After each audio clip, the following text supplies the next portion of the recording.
नमस्कार, मैं धीरज कुमार शाह जबलपुर के चौपाल में आपका स्वागत करता हूं। आगामी होने वाले लोकसभा चुनाव के पहले हुए थे 23वें विधानसभा चुनाव जहां पे मध्य प्रदेश में प्रचंड बहुमत से भारतीय जनता पार्टी ने सरकार बनाई थी। तो क्या मुद्दे रहे और अब लोकसभा चुनाव को 100 दिन के भी कम समय बचा है, तो क्या मुद्दे रहेंगे? तो आपने ये बात करी है, तो व्यापारी वर्ग है हमारे साथ, आइए उनसे बात करते हैं कि क्या मुद्दे हैं व्यापारी वर्ग से, उनसे बात करें। आपका क्या नाम है, किस सेक्टर से आते हैं और क्या कहना चाहते हैं? देखिए, मेरा नाम है निखिल पहवा और मध्य प्रदेश एफएमसीजी एसोसिएशन का मैं वाइस प्रेसिडेंट हूँ। एफएमसीजी एसोसिएशन का ये अर्थ है कि हिंदुस्तान के मतलब मध्य प्रदेश या हिंदुस्तान के जितने भी किराना और जनरल स्टोर्स हैं वो सारे हमारे बैनर तले आते हैं। और सबसे मेन जो अगर आज जबलपुर शहर की है तो 30%, 40%, 50% बिजनेस वाले लोग हमसे डील करते हैं। देखिए, मुद्दे ये हैं, सरकारें बदली हैं, मध्य प्रदेश की सरकार अभी आई है, लोकसभा का चुनाव होना अभी बाकी है। हमारी अपेक्षाएं जो सरकार से रहती हैं वो रहती हैं। मैं 2 मुद्दों पे बोलूँगा। सबसे पहला बड़ा मुद्दा जो है वो है जबलपुर से एयर की कनेक्टिविटी, जो पिछले 6 महीने में बहुत बुरी तरीके से पिछड़ गए। जो हमें लग रहा था नया एयरपोर्ट बन रहा है, कनेक्टिविटी बढ़ेगी, व्यापार बढ़ेगी, हम उसमें और पिछड़ गए। जहाँ हम थे उससे हम आधे से भी नीचे आ गए। नया टर्मिनल बन रहा है, अभी वो बन के तैयार है अब उसमें, लेकिन कनेक्टिविटी नहीं है, तो कुछ दिनों में खंडर में तब्दील होने में उसको समय नहीं लगने वाला। तो कनेक्टिविटी एक बहुत बड़ी दरकार है। यहाँ पे जितने भी बड़े शहर हैं, दिल्ली, बम्बई, कलकत्ता, हैदराबाद, जैसे बेंगलोर की डायरेक्ट फ्लाइट बंद हो गई, पूना की बंद हो गई, अहमदाबाद की बंद हो गई, कलकत्ता की बंद हो गई। तो कनेक्टिविटी से व्यापारी बाहर का आना नहीं चाहता और यहाँ व्यापार करना नहीं चाहता। तो जबलपुर की एक सबसे बड़ी ये प्रॉब्लम है। दूसरी प्रॉब्लम जो जग विदित है कि एक जीएसटी वाला जो मुद्दा है, हम इतने सालों से बोलते आ रहे हैं कि 1 नेशन 1 टैक्स, लेकिन हमारा टैक्स का 1 नेशन 1 टैक्स की स्कीम के ऊपर हम जा नहीं रहे हैं। हमारे मल्टीपल टैक्स हैं, जीएसटी कॉम्प्लिकेटेड है सारे लोगों के लिए, लोगों को समझ में नहीं आता, गलतियां होती, पेनल्टी लगती है। तो 1 नेशन 1 टैक्स की जो हमारी बात है वो करें। दूसरी इंपॉर्टेंट चीज़ है कि हम हर जगह पेपर पे बोलते हैं डबल इंजन की सरकार। इंजन तो लग गया, सरकार भी डबल इंजन से चल रही है। हमें ये नहीं समझ में आ रहा कि वो चल कहाँ रही है। सड़कों के ऊपर इंजन लगा या तो पटरी पे चल रही है। जो शहर है जबलपुर की जो अपेक्षाएं होती आ रही हैं, तो जबलपुर में तो कम से कम वो डबल इंजन की सरकार का इम्पैक्ट बिजनेस कम्युनिटी को तो बिल्कुल नहीं दिख रहा।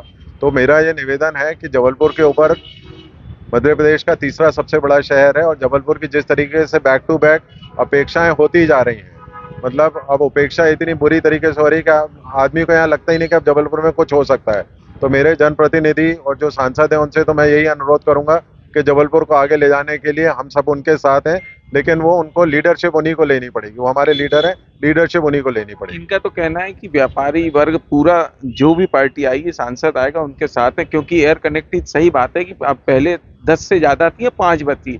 आपका नाम और आप किस फील्ड में आते हैं? मैं Jitendra Pachauri, confederation of all India traders का प्रदेश उपाध्यक्ष हूँ। साथ ही मेरा बिजनेस जो है पेट्रोलियम और ऑटोमोबाइल से। तो मैं ये बोलना चाहूँगा कि पिछले काफ़ी लंबे समय से एक आम जनता की जो डिमांड थी कि जो डीजल और पेट्रोल पिछले 10-15 वर्षों में डबल से भी ज़्यादा हो गया है।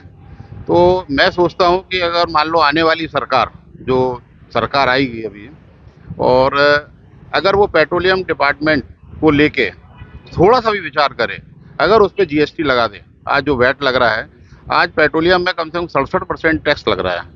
अगर मान लीजिए उस पर जीएसटी लग जाती है 28%, तो सीधे सीधे मुझे लगता है कि वो रेट जो है 50% आ जाएंगे। अगर मान लीजिए पेट्रोल के रेट 100 रुपये हैं तो 50 रुपये हो जाएंगे।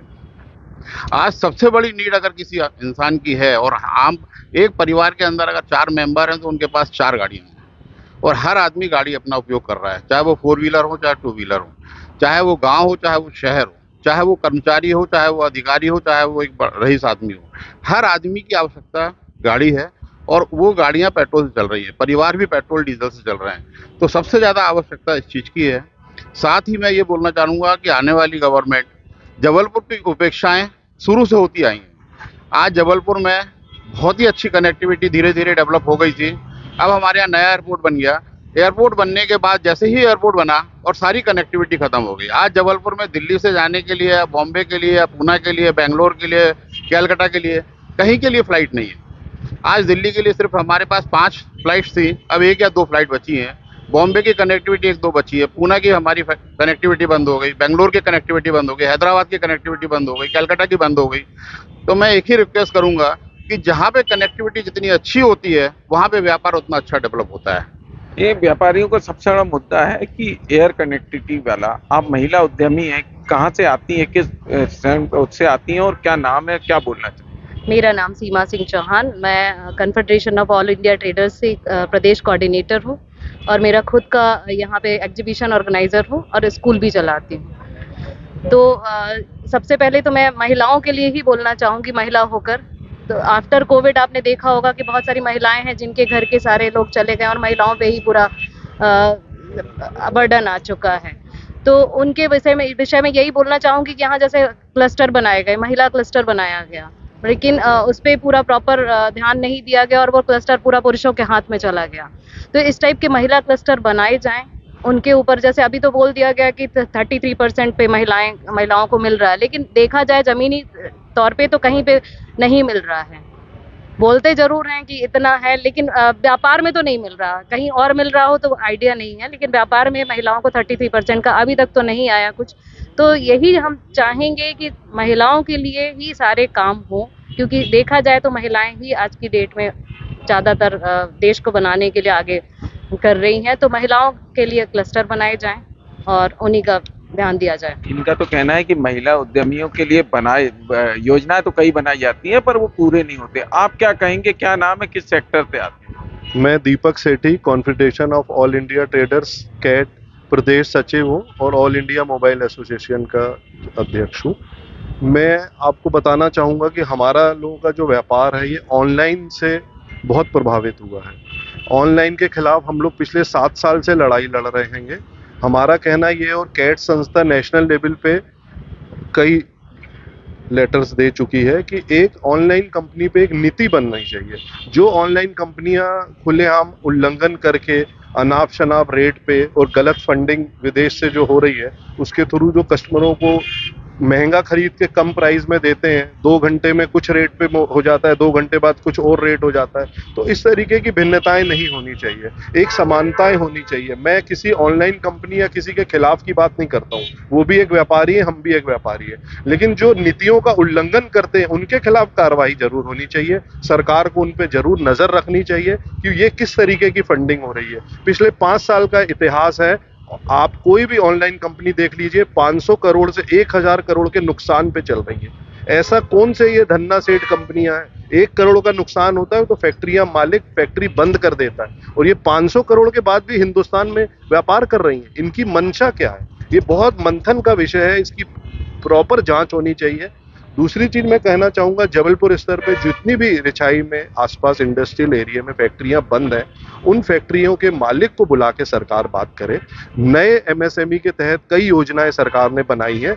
नया जो है ये यूथ सेक्टर है, एक्चुअल में यूथ सेक्टर थोड़ा व्यापार आने के लिए थोड़ा डर सा जाता है। और अगर आप पुराने किसी इंडस्ट्रियल को, जिस जो फैक्ट्री में 20 साल का अनुभव है, उसको व्यापार में नुकसान हो गया, आप उसको पकड़ के उसकी हेल्प करोगे, उसको व्यापार में किस चीज का नुकसान हुआ, कैसे हुआ, तो उस पर मंथन करके अगर सरकार उनको फैक्ट्रियों को चालू कराएगी तो निश्चित व्यापार भी बढ़ेगा और एक व्यापारी से उस फैक्ट्रियों में रोजगार भी बढ़ेगा। तो इस पर काम करने की बहुत जरूरत है। इनका कहना है कि व्यापारी को योजनाएं यूथ को मिल तो जाती है, पर जब उनको कोई नुकसान होता, बंद होता, उस समय सरकारें भूल जाती हैं।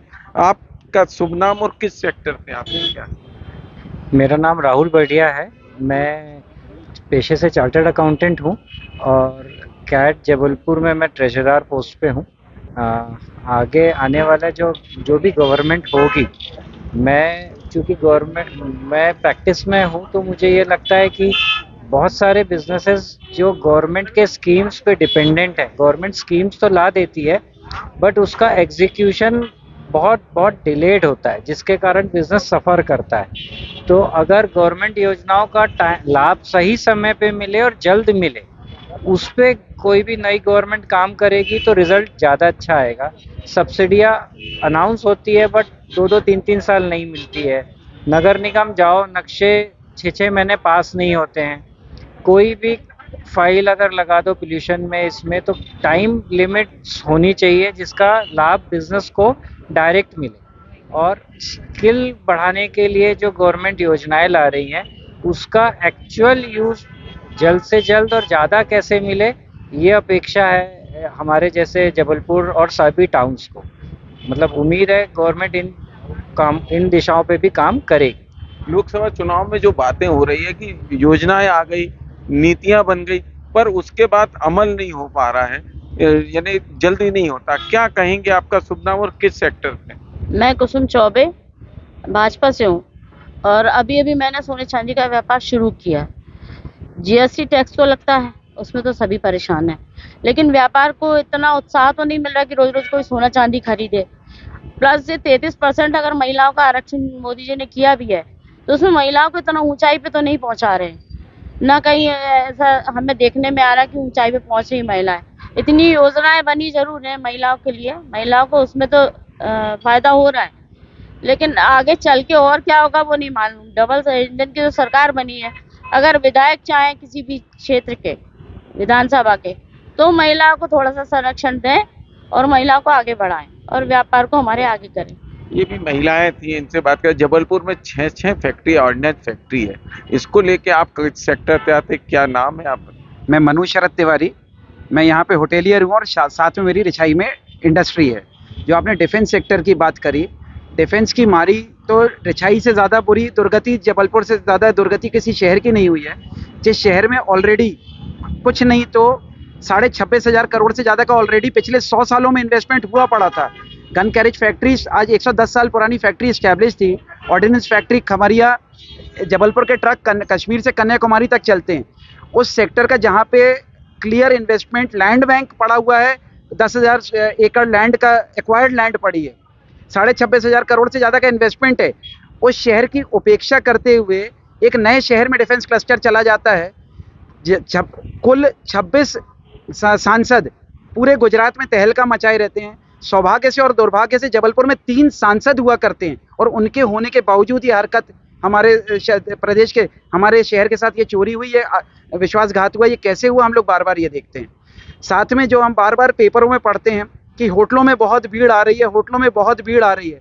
जबलपुर का मैं होटल व्यापारी हूँ, हम लोग बस इसको सोच ही रहे हैं कि किस होटल में भीड़ आ रही है, ये किस शहर के होटलों में भीड़ आ रही है। जबलपुर के होटल खाली पड़े हुए हैं। ये शहर का दुर्भाग्य है।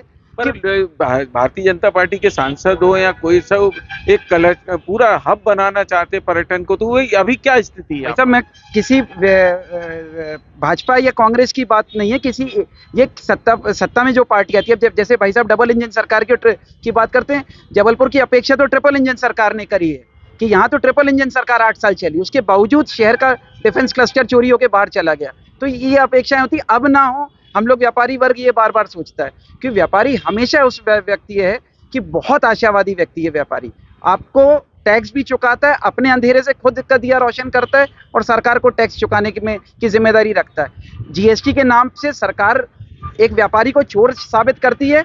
ये व्यापार की गलती नहीं है, ये जीएसटी के उस फॉर्मूले की गलतियां हैं जिसपे से हम लोग को नोटिस आ रहे हैं। ये हो ही नहीं सकता कि कोई व्यापारी इस प्रकार की बातें करे। ये उस सिस्टम की अपेक्षाएं थी। तो क्या आगामी लोकसभा में आप बात रखते हैं? आगामी लोकसभा की जो बातें, आज का मुद्दा तो जैसे घोषणाएं हो चुकी हैं कि 400 सीटों के साथ विजय पथ पे चल चुकी एक सत्ता पार्टी। राम आएंगे का नारा बिल्कुल चल ही रहा है, लेकिन जो जबलपुर और मध्य प्रदेश का नारा है, वहाँ कौन से नारे, वहाँ कौन सा धीरज जी राम आ रहे हैं? मैं अगर आप बोलें तो 4 पंक्तियों में बताएं। दिखा धीरजिया कहत बेफिक्रिया, दिखा धीरजिया कहत बेफिक्रिया, सुनो भाई सोहन, शिवराज राजा अब मोहन, विश्राम आएंगे विश्राम आएंगे, योजनाओं में विश्राम आएंगे विश्राम आएंगे। आज ही टाइम्स ऑफ इंडिया में फ्रंट पेज न्यूज़ है कि 370 योजनाओं से पैसा मध्य प्रदेश सरकार ने वापस ले लिया है। उनके पास पैसा ही नहीं है। जो लाडली बहना के अलावा जो योजनाएं हैं, जो मंदिर निर्माण है, उससे पैसा वापस ले लिया। इसीलिए बोल रहे हैं मध्य प्रदेश में तो विश्राम आएंगे विश्राम आएंगे। इनका कहना था ट्रिपल इंजन, इसका मतलब सत्ता में भी बीजेपी है, जब नगर सत्ता में, प्रदेश में भी और केंद्र में भी। बात करते हैं जबलपुर के क्या मुद्दे आप मानते हैं इस बार के चुनाव में, आपका शुभ नाम और मुद्दे? मेरा नाम आलोक दिवाकर है, मैं सिट्टा का सदस्य हूँ। और सिर्फ इतना है कि जो पक्षपात हो रहा है हमारे शहर के साथ, जाने अनजाने बहुत ही ज़्यादा हो रहा है। उस पर थोड़ा सा ध्यान देना चाहिए सरकार को। देखिए, इनके ये व्यापारी वर्ग थे, कई संस्था के मेंबर थे, इनका कहना है कि पक्षपात हो रहा तो कहीं विकास भी हो रहा, डबल इंजन की सरकार भी चल रही है, जिससे इनको उम्मीदें बहुत है। जबलपुर से धीरज शाह, MP तक।